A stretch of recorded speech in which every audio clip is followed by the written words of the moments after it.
when you're really small, everyone understands what they're supposed to do. And at some point, you'll cross a threshold where nobody knows the whole code base. Nobody understands truly what's going on across the business. Michi Kono, CTO of Garner Health, with experience leading teams at Meta and Stripe, reveals the art and science of scaling hypergrowth engineering teams. Management systems are about how you can run a group of people. It's a set of processes, expectations that can scale. It's about scaling repeatable outcomes.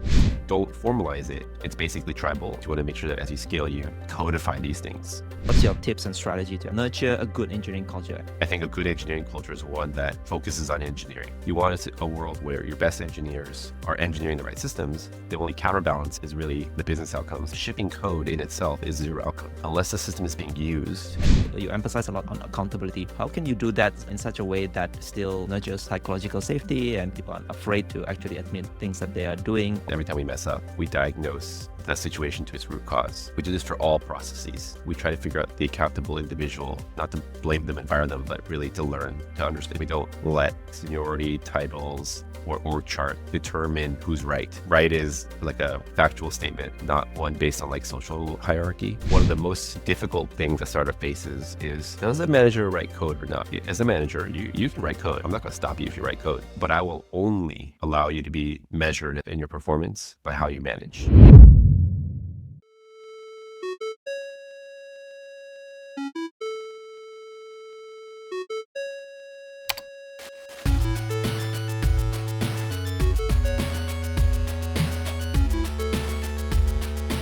Hello guys, welcome back to another new episode of the Tech Lead Journal podcast. Today I have with me a CTO at Garner Health.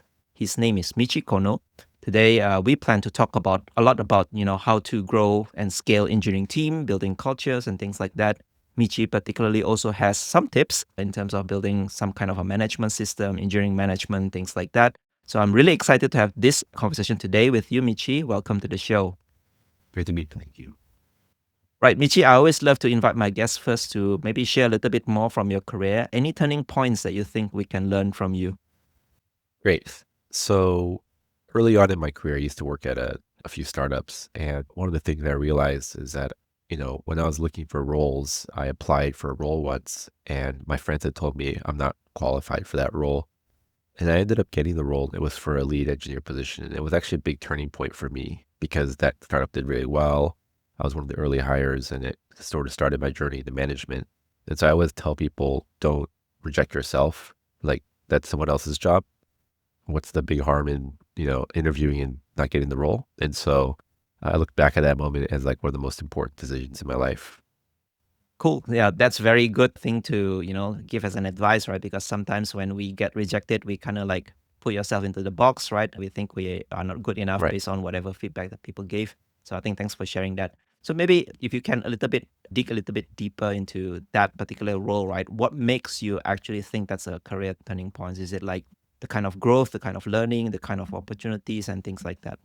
That role at that company wasn't a CTO role, but it was the first sort of IC engineering role.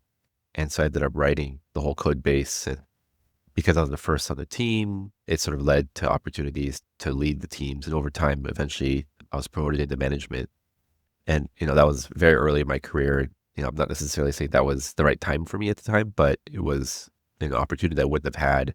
And I certainly wouldn't have had that if I applied from the outside as a manager, for example. And so just taking a bet on myself there was pretty important.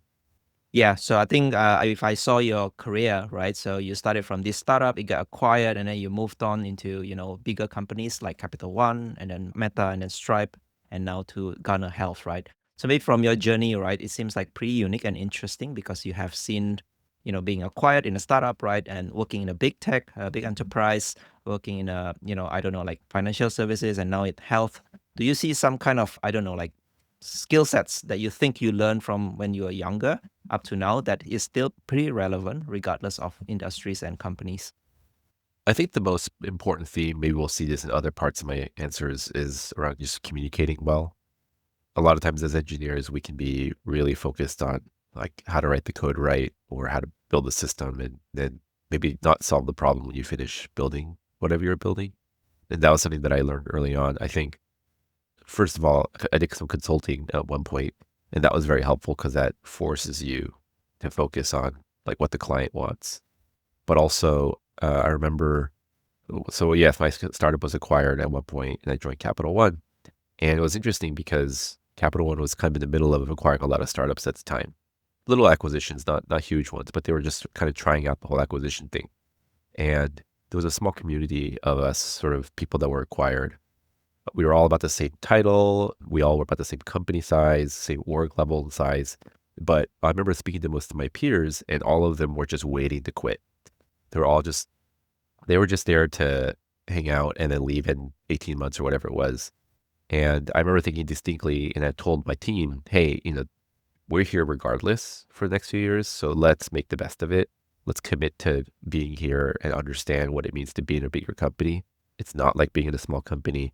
There's skill sets here that we probably don't appreciate. And so let's build on that. And so that was, and I would say that's like maybe a second big learning was really committing to a situation and, embracing the things that seem kind of bad from the outside and making sure that you understand what, maybe if it is bad, you get to understand what makes it bad.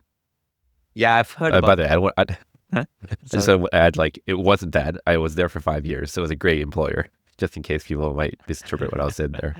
Yeah, I've often heard about this story, right? When people got acquired, so they would have to spend like a certain amount of years, let's say 1 year, 2 years, right, in order to serve within that company. And I always heard that people think, it's like the free time for them, right? You just roam around, do maybe less, and think of your next adventure. So I think thanks for again sharing this important advice that probably you should commit, right, whatever journey that you are in the company, right, and try to make some contributions. So today, the first topic that we want to talk about is about scaling and growing engineering teams. I think now that you are working in Garner Health, you are experiencing a rapid or hyper growth in your company, right? So tell us first of all, like what kind of challenges that you typically see within such a company, right? I think that as you grow very quickly, people's roles evolve. That includes even my role. So, like, it's very different if one person is writing all the code, like I was at that one startup. And at some point, you'll cross a threshold where nobody knows the whole code base. Nobody understands truly what's going on across the business. And so there are both knowledge, like sort of the way you operate changes have to happen, but then there's also like a much higher overhead for like communication and coordination that happens. And if you don't adapt to that as it happens, then your career could stagnate, or in some cases, you won't make it in the company. And I've seen this pattern. Usually the ICs tend to survive that because they can just become a master of the domain that they started with. But a lot of times, managers who are managing those teams can't sort of shed the skin of what they were good at in the previous role and adapt to the new circumstances that the company is in. And there's some rules of thumb for that. But the way I think about it is each new layer of management you add substantially changes the job required for success in that role. And so sometimes people will say, oh, great, I'm managing managers now, and they're focusing on learning that skill set, but they haven't realized that the whole environment of how they operate with their peers, everything has changed. And so this happens very rapidly over the course of, it could be 12 months, 6 months even sometimes, right? If you think of a doubling will add a layer. And I've seen that, like, normally you get years, right? In a corporate environment, you can spend years working and then you get promoted and you can kind of see someone else doing the job and you kind of copy them. You don't get that. Like, this happens almost in real time and everyone together is getting a new job. I always tell people, like my old manager, Nick, the CEO, his job substantially changes probably every year. And so the job that he was doing a year ago, all of his lieutenants have to do now. And so in some extent, we can copy each other, but sometimes the leader that you're copying from may not make it. And so that sort of mindset that you have to constantly reinvent yourself, I think is a cool opportunity for bringing a startup, but it's also sort of the risk reward of the situation. Yeah, this is, I think, one of the main struggles that I can see often, if people in this type of companies, right? I personally have experience working in such a scale up, hyper growth company, right? And it's always difficult to, continuously evolve yourself in such a rapid time, right? So, for example, maybe this year you're like, I don't know, 50 engineers. So maybe next year it could be double and more than that, right? Especially as the business grow. Not so much in terms of just the size of people, but the size of problems, right? The domains that you're dealing with, the size of maybe, I don't know, like solution services and all that. And I think the size of counterparties as well. So there might be new leaders, business leaders, tech leaders that are also hired along the way. So I think if you can give maybe some tips for people who are experiencing this kind of stage, right, where they have to keep reinventing themselves, over a certain period of time. what will be your best advice for them to actually learn and grow along the way? I think the first thing is to never be complacent of your past success. Like I said, the people who are most likely to not make it in these situations are actually the managers. Maybe I could be wrong. We can pull some numbers and look at it, but this is my 2 cents on it, is that their job changes the most. And so you have to operate from the mindset you're always basically sort of auditioning for your job, not because you're bad, but because the job that you're auditioning for is constantly changing and it's literally a moving bar. And so you just have to stay humble to what you're good at and say, hey, what I'm good at last month is no longer. And then don't forget that we're also the technology org. So in parallel to that, the industry is also shifting. And a typical vest period for someone might be 4 years, right? So in 4 years, tech changes enormously. Like 4 years ago, I want to say ChatGPT had just come out. There was no such thing as AI, right? Or at least it's at scale in the industry. And then 4 more years prior to that, like ML was hardly being utilized at scale at most companies, right? That was like, if you were doing ML 8 years ago, you were a hot startup. And so I think in every company, you have to balance both those things and you have to be innovating. And so just in the same way that when you first joined the company early on, the tech engineering systems that you had overseen were state of the art in 4 years or not. And so either you're part of reinventing those systems or you're part of the problem. And so in those ways, like you have to just constantly be looking at yourself and the systems that you manage critically. Yeah, I can actually relate to that thing that you just mentioned, right? So in the past, in that previous company, right, we do have a solution, right, that we built, from zero, let's say, and then over the time, right, it brings business, it keeps the company growing, but at certain point in time, it actually creates a lot of bottlenecks, right? Maybe challenges in terms of growth, challenges if we want to even keep on scaling it up, right? So I think as the manager or people who have experienced that before, right? I think it's really important to actually know, how to evolve your system, how to evolve your team such that you can keep on continue scaling and you don't slow down in terms of pace, which is what I want to ask you next, right? Because typically when people grow, we think that we will just indefinitely grow so fast. But I think one important phenomena that always happen is that as you scale larger and larger, actually, typically the engineering delivery or maybe the output, right, becomes much, much slower. So maybe from your point of view, do you experience the same thing? And if so, what typically are the root causes? So yes, delivery can slow, although I think the true slowness comes when you're much larger, where the average person just doesn't have an understanding of what the big picture is. But I think that it is still, again, sort of the inability to reinvent yourself plays a role for sure.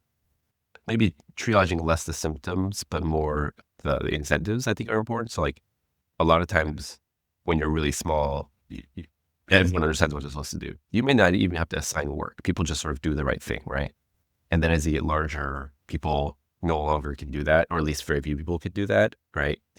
And so one of the things I saw at Meta in particular that I really liked, inspired maybe by, was that they ruthlessly hold teams accountable to outcomes. And so what I mean by that is, I've worked at most employers, in fact, where you've got this big deadline, let's call it end of the year, you're working towards it. And you'll celebrate getting the code into production. Say, hey, we shipped it, right? And that's your success finish line. And so maybe you ship it on December 31st and you win. And then you all get promotions and raises, right? But in Meta, that would be considered under expectations.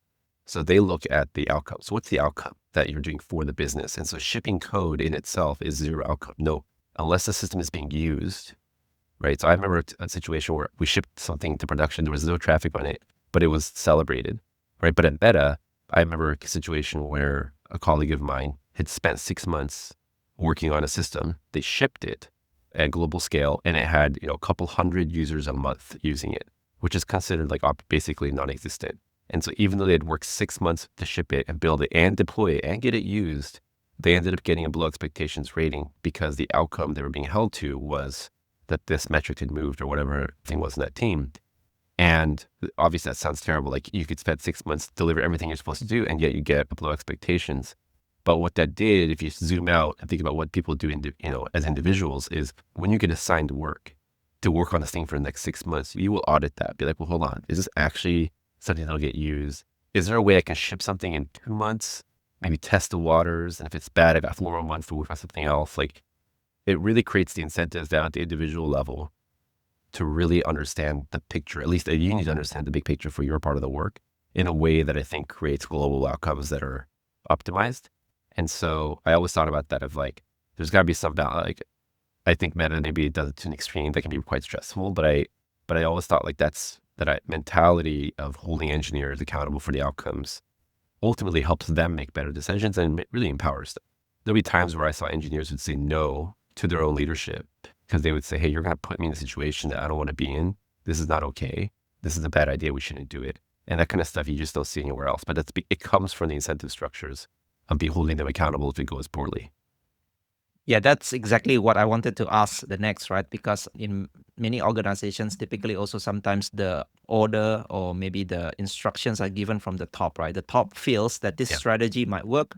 You just go and deliver. Here are the set of high level requirements. The teams need to translate that into whatever shape, and then they just deliver it no matter what the time frame. So I think with your explanation just now, right? I think this probably could not happen because sometimes, as engineers or maybe the product managers within the team, they know that sometimes these ideas are not working. And because of that, right, actually people are reluctant to work on it. So tell us maybe in terms of changing the culture within the company, what should the top management do much better in terms, I don't know, maybe give more independence, or maybe the team should push back a little bit more to the management. I think this all comes back to the culture as well, maybe a little bit here as well. One of the things that we emphasize here at Garner is to design your orgs well. Like you start with what does the shape of the team look like, not who do you have and where do you put them. And so that's an alluring concept in a startup. You're a small team, you've got 4 people, like you give them each one thing and you have an org chart, right? But as you grow, it's easy to sort of keep that model. And so you've got this person in charge of something and they stay in charge of it. But what we start doing at the company as we've scaled is said, okay, hold on, where do we want to be? What are the boxes and the org chart look like? And then you put people in as best fit.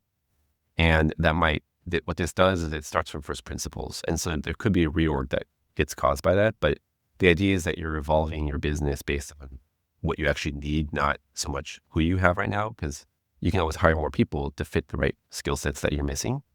And so how this relates to your question is that work charts they dictate both incentives, they dictate like what people prioritize.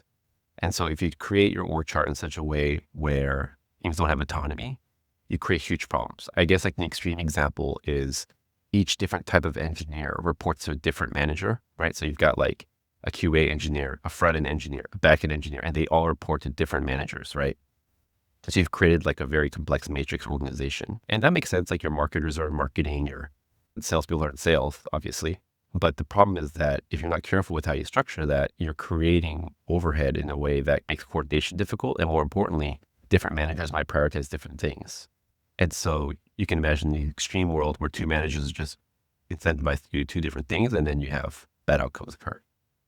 Yeah, so I think I've heard this from James Stanier as well regarding org chart, right? I think that's one of the most powerful tool in fact to actually shape the culture. That's the first thing. And the second thing is about the communication, the flow within one team versus the other, and matrix organization. Even though some companies are still adopting it, probably that's also kind of like creating a lot of tensions because like different managers will be aligned to different incentives, different outcomes, right? And sometimes for the IC themselves having to report to two different managers, sometimes it's not easy and tricky to actually align what should be the work that they're doing. So I think org chart definitely is play a much bigger important role in any organization. So do you have like, I don't know, an evolution from a startup to a bigger company, a typical org chart that you would want to suggest people? Ideally, you want the manager to have as much autonomy as possible to deliver what they're working on. In other words, let's use that example of the front end, back end, and QA person. Like you would just have a team that's responsible for shipping a feature, some feature that you're working on. Let's say it's update a button or whatever. And so that manager owns the responsibility for designing the back end, designing the front end, and QA. Now, at some point that gets difficult because the more further you go down, the more it's like different from like the button push. The idea is that you want to have the business, so decision making, to be in one place. And so eventually you'll have some collaboration, but you want to make those as minimal as possible in the places that are sort of not going to have opposing interests, right? So if you have 2 different buttons being worked on and you have one engineer, the front end engineer managed by someone else, you've now created a situation where you're fighting over that one engineer, right? So you have to say, you know what, we're gonna put that engineer in the team for button A, and button B doesn't get a team, or it's not, or it's under the same manager, or whatever. That would cause a reorg, right? And so the idea is that you're designing from, first of all, like autonomy, but it's also like what the business needs, and that could change year to year. And so you might see when you're like, oh, this one thing that used to be pretty clear and straightforward, oh, that one team, over the years, it's evolved and now two teams own it. And you might think like, well, maybe your options, you have two options. Either you acknowledge that it's shared and you create a platform, or you would do a reorg and move that scope into that. It doesn't have to be reorg, I guess, but you can move the project into one team, and so that there's no longer a multi-team dependency. And that's a great oversimplifying it. Like this is parts like hard emotionally for people, obviously, because you're changing people's work. You might like take someone's project away. That's their baby. But these decisions, if you don't do it, can really cause harm across the org because everyone is sort of, handcuffed to inertia. Yeah, I like the way that you emphasize, aligning in terms of autonomy and also like decision making, right? So try to make as much as possible decision making centralized in one place, right? Instead of having two different managers, two different teams trying to align a certain priority. So I think in terms of culture as well, these kind of things definitely not so easy to evolve, especially when you hire so many people from outside, right, coming in. So growing engineering culture is always like the very hard thing to do, but it's a very important thing to do. So maybe in your CTO role currently at Garner Health, what's your tips and strategy to actually, nurture a good engineering culture? And what kind of engineering culture that you're building anyway? So yeah, every company has a slightly different culture. For us at Gartner, we're very mission driven. Our website has these values, and I always say like they're not just marketing. Like we actually hold ourselves to them internally in a way that's very hard to explain to an external person, but we live these values, and so there's no room for politics. Politics is another way of saying human social interactions. Like it happens, but to the level of deception or anything like that, or ego getting in the way of good outcomes. And so one of the things we do, for example, is every time we mess up, we diagnose the situation to its root cause. In engineering terms, you can think of that as like an incident review, but we do this for all processes. And the other thing is that it's not blameless. It's actually like we try to figure out the accountable individual. Is it not to blame them and fire them, but really to learn, to understand. It's just like an incident. Like we need to understand, why did T push the button that caused the outage, not just that the button got pushed, because there's a reason behind that button push. Maybe the manager told them to do it or whatever. We need to understand that, and so we can learn from it. That's probably the most unique part of our culture, that there's no room to hide from this kind of stuff. We really make sure that everyone is operating in the clear and that we all understand what's going behind the things, and we don't let seniority, titles, or org chart determine who's right. Like right is like a factual statement, not one based on like social hierarchy. And I think that's probably the most important cultural thing that we do. And then I think also from this gets maybe the management stuff, but I think a good engineering culture is one that focuses on engineering. In other words, the ICs. We as managers, we oversee the work. We might guide folks and coach people, but ultimately the person on the ground writing the code is these engineers. And if you forget that fact, and you manage top down too much, then really bad outcomes will happen. I remember being at the bank, and again, I love working at Capital One, but being at the bank, and there were explicit times I can remember where someone with a VP title would come into a meeting and say, hey, the API should be built this way. Obviously, everybody, you're all wrong. This is how we're going to build it. There was you showed the executive leadership like two very good options, A or B, of like how to build something, and you always got option C. That was the joke. And option C was always suboptimal from an engineering perspective. And, it was most of the time fine. Like we'd figure out a way around it. But there were a couple times where I did literally tell that person, hey, you said something that's like actually nonsensical and it's not right. But if I hadn't said that, it would just have the autopilot been approved and everyone would have just followed orders, and we would end up with a worse system. And so that's the extreme. We don't want that. And so you want a world where your best engineers are engineering the right systems. And I think the only counterbalance is really the business outcomes, because sometimes building the best system might take you 4 years. You don't have 4 years. And so you have to balance that. So that part I understand, but don't let the manager's 20 years of engineering experience overrule the 2 years of engineering experience, because that 20 years of experience was a decade ago, and so it's out of date. And so the 2 year of experience person might actually be more correct, right? And so we have to evaluate the ideas, the engineering ideas for what they are, not like the title of the person who said them.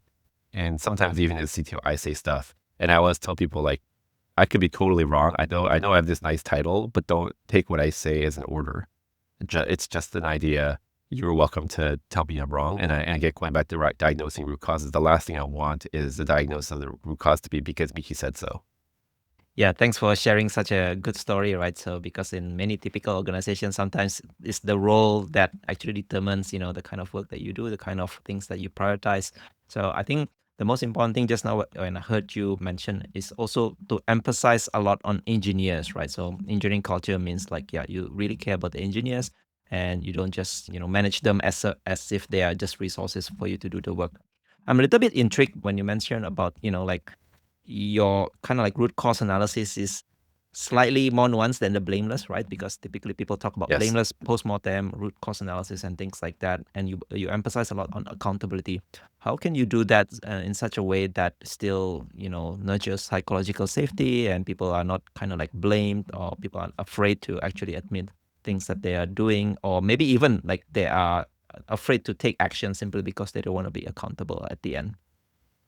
Yeah. I'll start to say it's very difficult. Once you start using, if you had incident reviews that always sort of said who did the thing, it can certainly cause problems over time incentives where, like, especially junior people, they're going to be less likely to speak up. I think a big part of that, though, is don't let this become a delegation of bad outcomes exercise, right?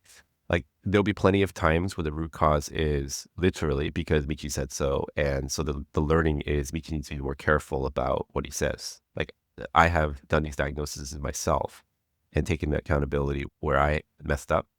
And so it's truly not meant to be, it's all everyone else's fault exercise. And I think as a leader, I have to step in and say, well, here's how I contributed, because there'll be very few cases, especially outside of incidents, there'll be very few cases where I'm fully blameless. There is some level of accountability I have to, like, it can be as simple as like, I'm the one that assigned the person and they were 3 weeks at the job, right? Like it can be me that assigned it, or it could be me that set the conditions for success, but it was the wrong conditions. So I think by demonstrating that culture, like I said, we live it in this company at the top of the organization, including with Nick. I think that it sets the tone that this is okay, that you're not going to get fired just because you mess up. As long as the conversation that's happening is how we're going to learn, then everyone will be fine. Whereas like hiding the truth would definitely be bad, or using politics and the ego and not admitting that would be bad. But you could literally say, I did it because insert political reason. You could say that and say, my learning is to be less political, right? So I think that it's all about demonstrating those values for everybody and making sure to show grace when it happens and focusing more on the learnings and less about punishing people. Yeah, so I think again the leadership sets the tone, right? So if the leaders also kind of like admit mistakes, be part of the the root cause analysis and try to learn for themselves as well and train people, I think that's really important thing to build that culture. Another thing is like whenever people make mistakes, how do you actually make them learn from the mistakes? Do you put it as part of their performance review? Do you put that as part of the team performance thing? How do you actually ensure people learn and grow from the mistakes? I don't know if I'd couple mistakes with performance that tightly. Like we all make mistakes. I make mistakes every week for whatever the topic is. Even if you're really experienced, don't make mistakes. Otherwise there'd be no car crashes. We spend lots of time driving cars, yet we still get in accidents, right? So that's inevitable that there's gonna be mistakes. And maybe so let's start with that. Like performance reviews are not a place to call out mistakes. Now, if it's a thematic problem, right, versus instance, in other words, you make the same mistake over and over and over. You're always hitting cars when you're reversing, then we should talk about taking away your license, right? So only then would I consider it a performance problem. Like I'd be very clear, hey, this is actually like the 8th time, this is a performance problem versus, I mean, we all make mistakes. And performance should also be about success. Like there's just as much, in fact, maybe even more so performance reviews. You should think about the outcomes that were good. You shouldn't even get to the performance review process step if the person is bad, because they should have been coached. And if they're not learning, like you probably don't want to get to that point where you're having a performance conversation in the performance review. If that makes sense, like you want to start, like you want to make sure people that are not performing are not there much sooner, because you only do performance reviews once or twice a year. But so if you are getting to that point with someone, then they've probably been successful. And I think that the conversation needs to be, what are the things that they've done well? First of all, recognizing that work. And then you can have the coaching conversation of, here's the gap, here's the learning, so we can do better. And then here's where you're like, understand the career goals and say, hey, what's the gap between where you are today and your career goals? So I think it's very important. Like you should not wait when you see some people, kind of like maybe, I don't know, misalign or make mistakes or repetitively make mistakes, right? You don't wait until the performance review cycle happening, right? So you actually coach them, maybe put in one-on-one agenda, like try to actually understand the root cause and try to actually help them to perform better in their role, right? So I think thanks for emphasizing that. What are the things that I always get intrigued when people say mission driven, right? Because almost every company, mostly startups, right, they think they are mission driven. They live by the values that they are, like they put in their websites, products, and all that. How do you actually become really mission driven? Is there something in particular that we can learn from how you run Garner Health? I was just thinking to myself, is the average person mission driven in a startup? I feel like there's a good chunk of people that are just excited by the adrenaline and the money. But we at Garner, obviously, like the average employee here is more mission driven than I've ever encountered at any other company. It was not uncommon for me to speak to an engineer in the past, and they would say in the interview process at the end of it, so what do you guys do here? I saw that you guys do Python. I love Python, so I'm here. But what do you guys do with that? That was very common for someone to not understand the business model of a company, especially if it's a complex business model like Garner's or healthcare. It tends to be complex in terms of the financial model. But here it's been incredible to see how mission driven everyone really cares, because healthcare is very personal. I would argue that in that sense, it's quite easy, because what we do is, our company's technology, if it's successful, ultimately helps people get better healthcare. So it's a very easy mission to sort of get people to align with. We're not trying to like make insurance premiums, 20% cheaper, or like improve margins at a hospital. Like those things are a little bit harder to relate to, I think, personally, even though, yeah, you're making healthcare better. This is literally about giving you a better doctor. So I found that it's been an easy sell to sell people on the mission, and make sure that, again, going back to root causes, really making sure that we're focused on the mission and not so much on like the ego and the politics of a situation. I hope that answers your question. So one aspect as maybe an extension from what you just mentioned, right? How do you actually ensure that the day to day, the employees that work within the company always get aligned to that mission or maybe that values that you have in the companies? Do you actually put it as part of performance review? Do you actually put it as part of, I don't know, like your communication often that, hey, we have these values, you have to embody it, and this is how you show examples, and things like that. Maybe some practical tips. How do you actually align your mission and vision and the values within the day-to-day work? So we do. I'm reluctant to say this because the performance management process evolves as quickly as the company. So, I've been here for a little less than a year, and my understanding is it changes every year. That's how it was at other companies. That's how it was even at Stripe. It changed every year. So I'll reluctantly say yes, our performance management process does incorporate the values and literally ask, does the person operate under those value assumptions? And there's a rubric, and we author it, change it year to year. But there's core tenets on the website and internally of what the values are. And then we think about, like, for a given level of seniority, what should you do with that value? So for a new grad, maybe it's just good enough that you like being at work, and that's like the mission. But I think as you get more senior, you should think about like really putting the mission first. And so I think that we do that. It's just the process might evolve year to year. And I will say that aside from mission, for the engineering culture as well, like one of the things that we've been working on is evolving that culture more meaningfully, like more explicitly. If you worked, for those of you who've like been at a big company, some companies may or may not have like a cultural statement in engineering, or what it stands for, what good engineering looks like, a definition of good engineering. And that's something that we've been working on, because I want the team to understand that. And then if the last part is like, how do you get the team to like operate under that? And that's like, you have to talk about it. You have to repeat it. You have to, to some extent, you can incentivize it. I want to be careful about, like, you can't, if you have a cultural statement of like, be happy, you can't tell people to be happy and expect it to work out. So, you get a low performance review for not being happy, right? So there's more to it than incentive structures in my mind. It's about living it, demonstrating it, and then elevating those who do that well. That's an incentive structure, but I don't want to make it a stick for culture, at least. Basically, we do things like recognition and stuff for people who live those values. Yeah, and also probably also celebrate those kind of values that people embody, right? So that maybe some examples that people can learn from. And I think I laugh when you say like if your values is like be happy. I don't know how you actually can assess someone happiness in your performance review.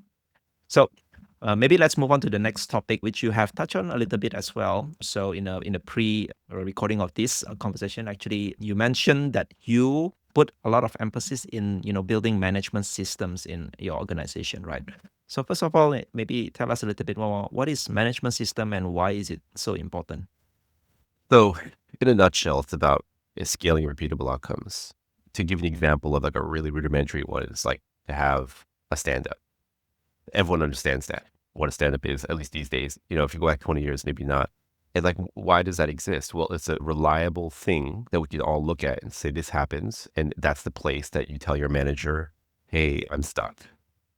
Before stand ups existed, there was no forum for that. So you might send an email and then you'd wait around. But that's not a system because maybe your manager is different than other managers and they don't check their email until the end of the day. Now a whole day goes by.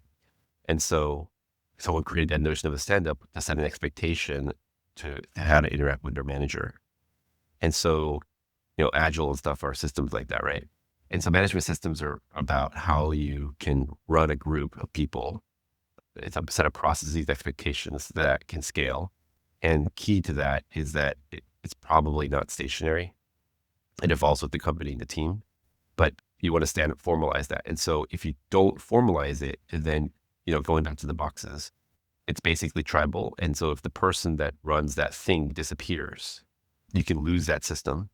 And so what you want to do is you want to make sure that as you scale, you codify these things, much of the code base, right? Like you're writing code and you've got coding standards. Imagine trying to set coding standards without writing it down, but you just all sort of know what the coding standards are, right? Like you might get there, but then as the team grows, at some point, someone's doing really bad stuff and everyone is upset and no one knows why, right? And eventually you just lost that standard. So it's very similar. You want to think about like, yes, you're doing certain activities. People probably understand what they are, but you're going to benefit a lot if you just write it down. Yeah, maybe give some, I don't know, tangible practice here because like coding standards, many engineers understand, probably you have, I don't know, the line width, tab versus space and, variable naming and things like Right. that. How do you actually do that for management standards, right? So maybe give us some practical tips and examples. And how do you actually put it as artifacts, right? Yeah. To give you like a really rudimentary example that we introduced is, we do like a pretty standard process most companies do now where we do Scrum of Scrums. So Scrum is like a meeting, you have the team, you talk about stuff. And the question is, one of the questions that's prevailing is how often and in what forum do two teams that need to work together meet? And how do you keep, but that times like 20 teams, how do you do that? And so a common solution to that is to do a review of projects that require interdependencies that are at conflict. In other words, Joey and Susie had to talk to each other to get something done. They couldn't quite resolve it for whatever reason, probably a good reason. Where is the forum to fix that or to resolve that? Or maybe Joey lost an engineer and needs help. Like what's the forum for that? So you create a standing forum for that. So that's an example. Another one that's like quite common is like engineering, at least, is like an operational review where you look at the health of the systems with the goal of being proactive, not reactive. And this gets into like, yes, at the team level, you should be doing it, but you can do it at the organizational level, at the whole team level, at the very top of the organization, in my view. How are we doing? That's a hard question to ask because we've got dozens and dozens of systems. So how do you know what's going on? And so you basically trickle that down and say, okay, I want to see this data. Let's get that going down the org. And you can see here, though, a lot of this is about having good accounting is not the right word, but having good systems that track things, right? Whether it's work or it's metrics, data, whatever it might be. And I think, there are standard HR things as well that evolved that maybe didn't exist at the beginning of the company's journey. Like there are, again, like you have no non-existent HR when your team of 3 people. And then you've got, the whole department of 1,000 people when you're like 100,000 employees. And somewhere in that journey, things like coaching plans get created or like, performance management expectations. Like when we talk about performance management, so much of those expectations is about like the ICs feeling like, oh, great, now the management team has this tool, this stick that they're going to go and use on us and make us work harder. But that's actually a secondary point. Like there is an expectation on the managers to do that. And so this is again the evolution. There are times where managers, I mean, we've all worked in a team where the manager was doing their job. The person is bad. And for some reason, that person is still here 6 months later. And you're sitting there losing respect for your manager every day. You're like, why isn't this person not doing their job? Well, I'll tell you why. It's like because there wasn't an expectation on that manager to hire good people, but also fire bad people. And hopefully you're not going to fire lots of people if you're like screening properly in the interview process, but it happens. And when that happens, I think there's an expectation on the manager. And so if the manager isn't doing that, then that's part of the system breaking down because you give all these tools and part of those tools is like how to use them. Right. And so if the manager is like, I don't believe in firing people, not that they would say that, but let's just say that would be an expectation that I think as an engineering leader, I have to set because honestly, it's not fun doing that stuff. And so it's easy to say, I'm going to focus more on building a great engineering system and focus less on having these hard conversations. Right.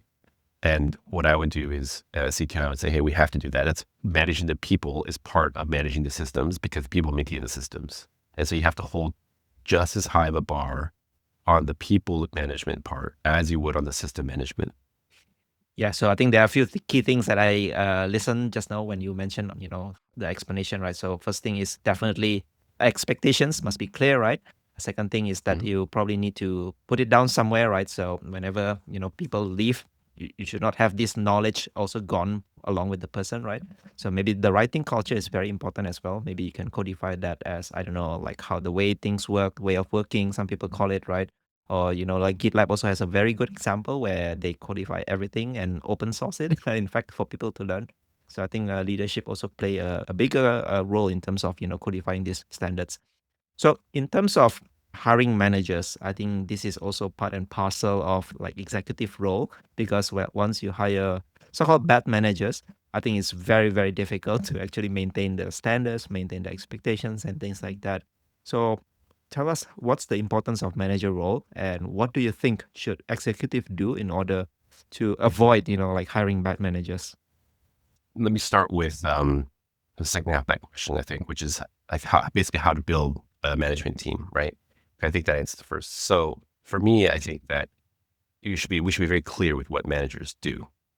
And one of the most difficult things I think a startup faces is, does a manager write code or not, for example?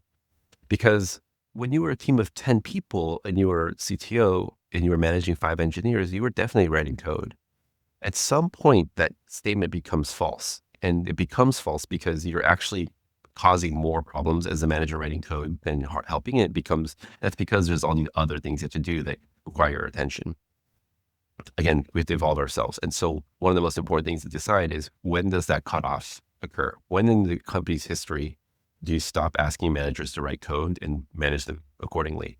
And so, for example, I set very clear standards now in the company. I don't think there was a standard before at a CTO. I think one of the first things I said is like, as a manager, you can write code. Oh yeah, I'm not going to stop you if you write code, but I will only allow you to be measured in your performance by how you manage. So how great of code you've written does not factor into your performance review. You can write it, and if people like you for it, fantastic. But if you lose your best engineer to that because they're upset that you overruled them, I'm not going to look at the cause. I'll look at the outcome. The outcome is that you lost your best engineer. And so setting that kind of requirement or expectation really crystallizes for managers what success looks like. Because I think the most important thing for engineering leaders, first and foremost, is that they can recruit good engineers, but also keep them, like empower them. So great engineers, great anything, any kind of employee, generally won't work with you if you will micromanage them and you're overruling them, right? Putting aside like the bad ones, the good ones, for sure. They're not going to want you telling them what to do because you hire them to do that job. And so if you can't do that, you can't be successful, at least in a startup. Because how do you scale yourself? You have to hire 100 engineers over the next 2 years as an organization, and you're bleeding out only the good ones. Like, you're done as a company, right? You only keep the bad people who don't care that they're being micromanaged, but then you're also being limited because your systems are only as good as your managers who are writing code 30% of the time. So they should be technical so they can understand BS, right? But there has to be low ego because, like I said earlier, even if they were technical just 2 years ago, the thing that they were doing 2 years ago might be an anti-pattern now. I mean, just think of like AI systems and like RAG and stuff. Like the patterns are changing so fast that what was state of the art 2 years ago is kind of like yesterday's news now. And so you have to have that mentality that I'm here ultimately to go and hire this person that I used to work with who's amazing and then get out of their way. And I say like the stick player coach model. Like I want managers to coach, but I don't want them over there scoring the goals. I mean, they're there, they're going to help the team, but that's someone else's job. So I think if you can do that well, then you can scale for a while. And I think it's true universally, frankly, in any good engineering org.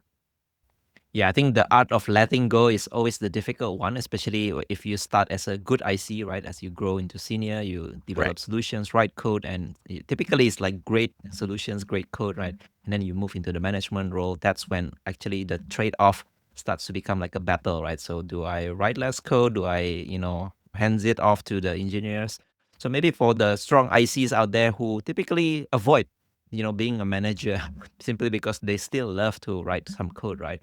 Do you think it's a good thing that they should just focus on writing code, or they should maybe try being a manager or some kind of a leader role? And how can they actually detach from, the necessity of writing code? I usually, if someone has to ask me, I usually tell them, don't go into management. It's an entirely different skill set. You have way less control than you think you do because ultimately you're not the one steering the wheel, right? Imagine trying to tell your Uber driver where to go from the back seat. Like that's what it's like, but you're doing it for like a team of people. And so it can feel in some ways like it looks like you have all the authority, but you have none of the actual like direct control in some ways.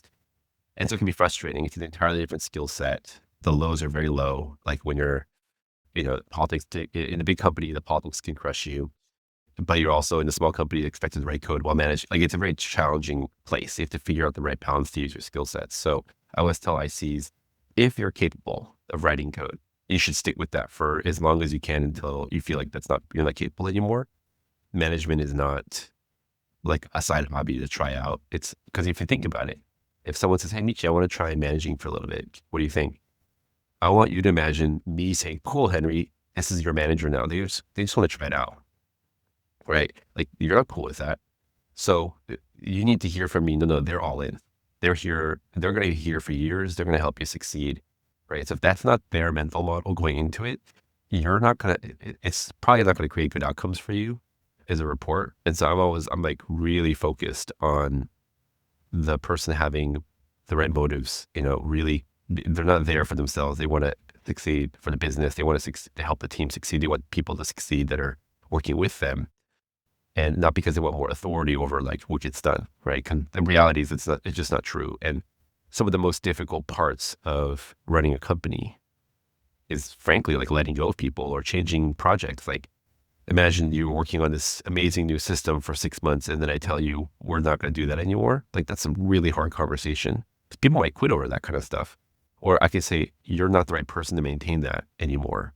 Those conversations have to be done by the manager. And if that stuff, firing people and like doing HR stuff is not something that you think, I mean, not that anyone enjoys that, but if that's not something that you think would be something you would want to get better at, it's not the right career for you. So I always tell people, you hit the right motivations and really be in it to win it, to be a manager, because it's just not a path that is necessarily it's not all fun and games.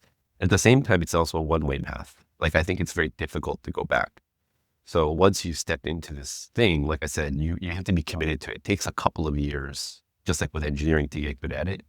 No one gets to go and say, "Oh, I'm going to just hobby code for a little bit, try out the career." Like, no, it's going to take you years to get good at it. It's the same with managing. It takes you years to get good at it.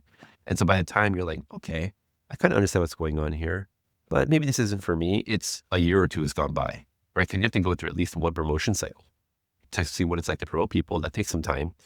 So a year is a long time to not be in the code. And while you can go back, it probably set you back. And so I always say, like, just, it's not a step that I would take lightly. It's something that you should really think about. If you really enjoy coordinating, helping people, empowering people, hiring, right? I think it's something worth taking a look at. But just know that just like with any job, it has its downsides. I would say like the worst part about being an IC is probably fixing bugs and doing all fires and incidents, right? Like that's probably the worst part.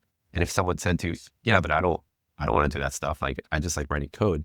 You would think that they're quite naive as an engineer, right? And so you shouldn't love waking up at 2 a.m. to fix a fire on a system. No one does, but it's something that you might get good at. You get really good at like handling an incident, and it's a skill set that you have to get really good at to become senior.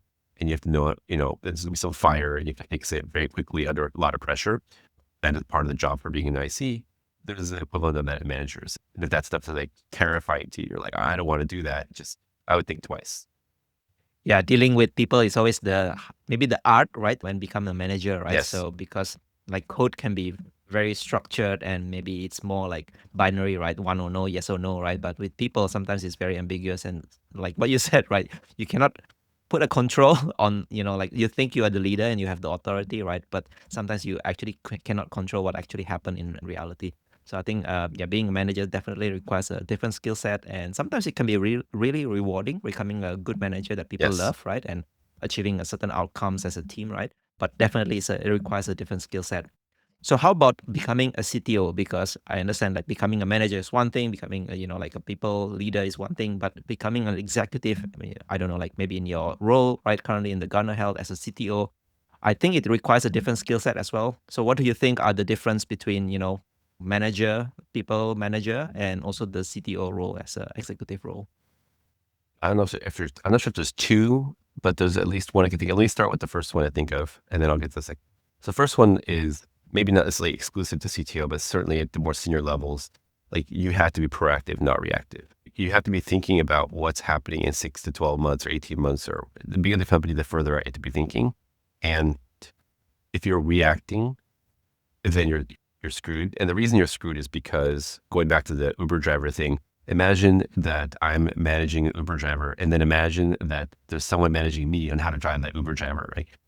There are so many abstraction layers and hops. And now imagine that's not happening in real time. And so by the time I realize, oh, I need to react, the time it takes for the organization to shift course and adjust to that reaction is at best case weeks, right? And in worst case, it could never happen. And just like, nope, we're not doing that. But it's probably months or quarters. And that could kill you as a company. So that statement of being proactive is true probably for any organizational size, just because the higher up you go, the more you have to account for the fact that the team will shift slowly, right? But I think the second one that's unique mostly to CTO is that you are the final line between the engineering and the business. Like there is no one above me to communicate to the business what engineering is doing. Whereas there's always someone above you in any other role, right? So if you're dealing with a business stakeholder who doesn't quite get it and you're trying to say stuff to them, maybe your manager's got your back and they'll figure out a way to say it, right? But that chain stops. And then finally at the CTO, it stops and it's just you. And everybody else has a specialization in their stuff. And very likely none of it's in engineering or very little. And so you'd be able to communicate that. It's a bidirectional communication, by the way, right? Like you have to be able to communicate with the legal team. And there are things like the hiring contracts. And then there's like, I don't know, if you do with open source and there's like some licensing, then right, those are those topics. And then with the sales team and then, marketing and the people team. So you're the final arbiter on this stuff. And I think, so the meta point to all that is that communication is probably the most important skill set, because you have to communicate something that a lot of atomic engineering decisions far down the org, and to translate that all the way up to the highest levels of the company to people that are probably not technical at all. And they expect you to be that translator for them. And then vice versa, right? Because they're like, hey, there's this compliance thing or whatever. Like if it doesn't get translated back, it gets lost. And this gets into like management systems again. Like how do you route this work? And it's a product management question as well. There's other partners I might work with, but there is no one else that I can rely on. It falls on me. And if I'm lucky, my stakeholders are technical, but you can rely on that to be true. Yeah, and sometimes also you need to handle complaints from other departments as well. Like for example, if let's say engineering are not delivering, engineering always having incidents and things like that. So I think you're kind of like the bridge between the business and the engineering. And I think the important thing is the communication, also understanding systems, right? Management systems, and that things are becoming more important. I'm also designing those systems, right? Like if you're below CTO, they're probably setting those management systems, but the accountability for creating those systems, it falls on me.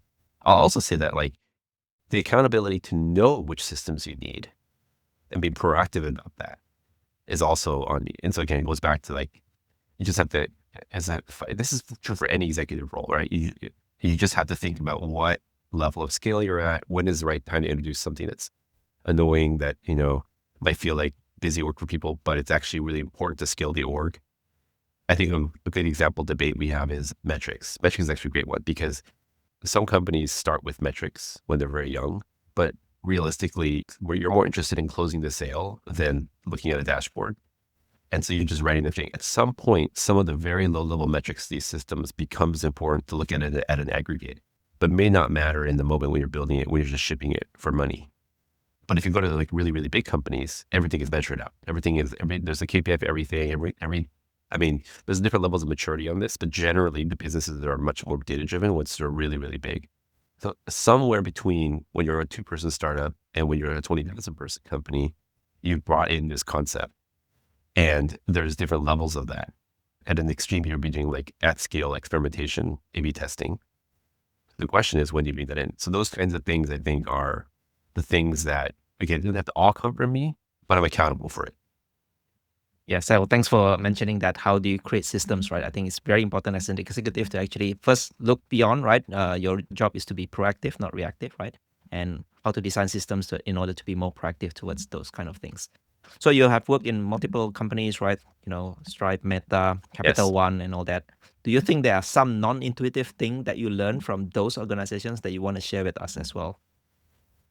Those are very different companies with different philosophies. You want to try and clarify a little bit more what you want to learn? So something that is non-intuitive that you think, oh, this is very unique from this company that I learned that I think could be useful if you want to share with others. So I spent a big chunk of my career doing payment stuff. And I think one thing that's interesting about the financial industry is that they're like excessively obsessive about fraud. I would say like if it's a fraud topic, you get infinity budget. That's probably the biggest sort of delta between that industry and others. Even though it's funny because fraud represents money loss, but not money gain.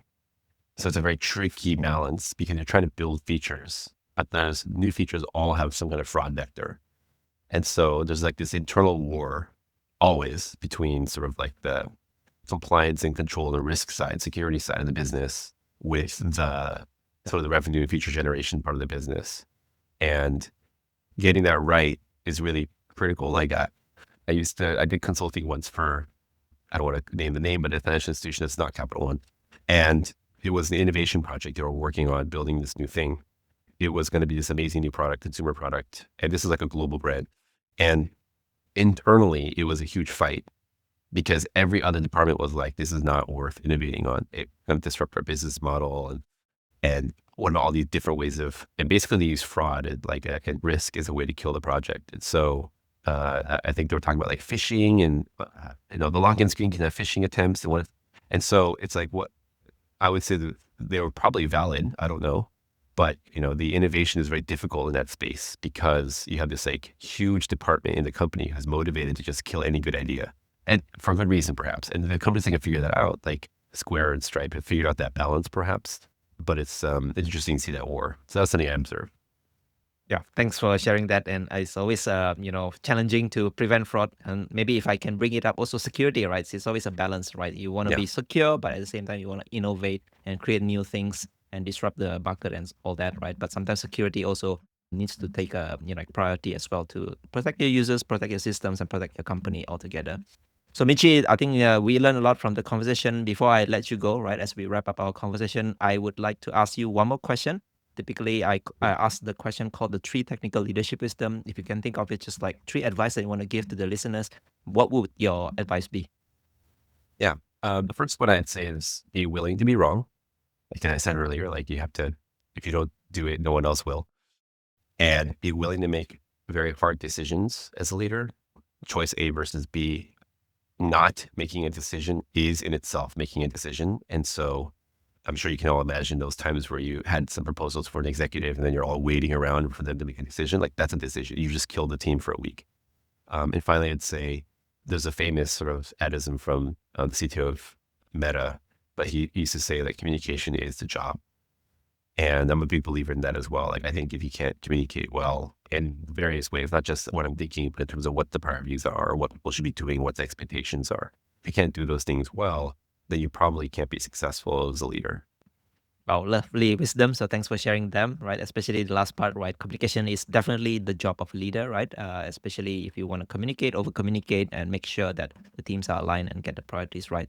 So Michi, if people love this conversation, they want to connect with you, they want to find you online, is there a place where they can reach out to you? I guess if you're more interested in Garner, take a look at getgarner.com. Otherwise, you can find me on LinkedIn. It's Michi Kono. Right. Thank you so much for your time today, Michi. I think we all learned a lot of things, your insights, your wisdom, especially in becoming a better CTO and technical leaders. So thank you for that. Thank you.